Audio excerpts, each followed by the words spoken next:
अब अगर मैं थोड़ा सिनेरियो चेंज कर दूँ, थोड़ा और इंटरेस्टिंग और चैलेंजिंग बनाऊँ कि लेट्स से जो पीएच है वो नॉर्मल है एंड कार्बन डाइऑक्साइड और बाइकार्बोनेट दोनों एबनॉर्मल है, दोनों ही एबनॉर्मल है। What now?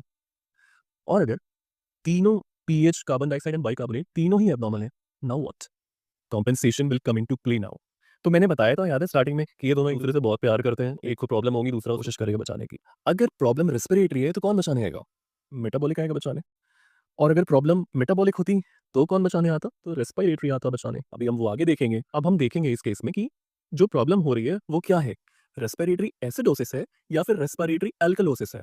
दोनों में से जो है उसके अकॉर्डिंग मेटाबॉलिक सिस्टम कॉम्पेंसेट करेगा, यानी बाइकार्बोनेट कंपेंसेट करेगा। सो अगर कार्बन डाइऑक्साइड बढ़ा हुआ है ना, तो जो हमारा मेटाबॉलिक सिस्टम है वो कॉम्पेंसेट ऐसे करेगा कि वो बाइकार्बोनेट को भी बढ़ा देगा। सो बेसिकली पीएच को मेंटेन करने की कोशिश की जा रही है, पीएच को नॉर्मल रेंज के अंदर लाने की कोशिश की जा रही है। अगर रेस्पिरेटरी एसिडोसिस है, कौन कॉम्पेंसेट करेगा? Bicarbonate will compensate. बाइकार्बोनेट बढ़ जाएगा मोर देन 26, क्योंकि एसिडोसिस हो रहा था ना, तो एसिड बढ़ा हुआ है यानी प्रॉब्लम में, यही प्रॉब्लम है कि एसिड बढ़ा है।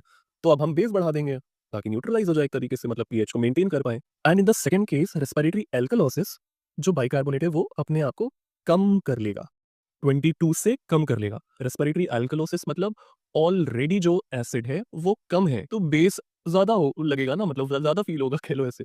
तो अगर एसिड कम है तो बेस को भी कम कर दो ना यार, थोड़ा सा न्यूट्रलाइज करने की कोशिश करनी है तो। रेस्पिरेटरी एसिडोसिस में हमारा बाइकार्बोनेट 26 से ज्यादा कर लेगा अपने आप को, और रेस्पिरेटरी अल्कलोसिस में बाइकार्बोनेट कम कर लेगा अपने आप को, 22 से कम कर लेगा।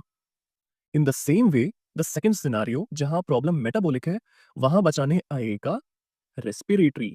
ठीक है, तो अब देखो क्या है प्रॉब्लम। अगर मेटाबॉलिक एसिडोसिस है तो रेस्पिरेटरी सिस्टम यानी कार्बन डाइऑक्साइड अपने आप को घटा देगा ना।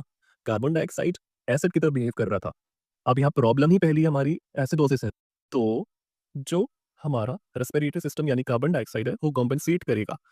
Carbon dioxide will compensate. So metabolic acidosis जब हो रहा है तो कार्बन डाइऑक्साइड अपने आप को कम कर लेगा। कितने से कम कर लेगा? उसकी नॉर्मल यानी 35 से कम कर लेगा। और अगर मेटाबॉलिक एल्कलोसिस हो रहा है, यानी बॉडी में एसिड कम है, बेस ज़्यादा है, तो हमें एसिड बढ़ाना पड़ेगा। और वो रोल यहाँ कौन प्ले कर रहा है? रेस्पिरेटरी सिस्टम प्ले कर रहा है, यानी कार्बन डाइऑक्साइड प्ले कर रहा है। तो उस केस में यहाँ पे कार्बन डाइऑक्साइड अपने आप को बढ़ा लेगा। कितने से बढ़ा लेगा? 45 से बढ़ा लेगा। जो उसकी नॉर्मल रेंज थी, अपर लिमिट 45 थी, उससे बढ़ा लेगा, ताकि मेटाबॉलिक एल्कलोसिस की प्रॉब्लम थोड़ी न्यूट्रलाइज हो एसिड बढ़ाने पर, मतलब कार्बन डाइऑक्साइड बढ़ाने पर।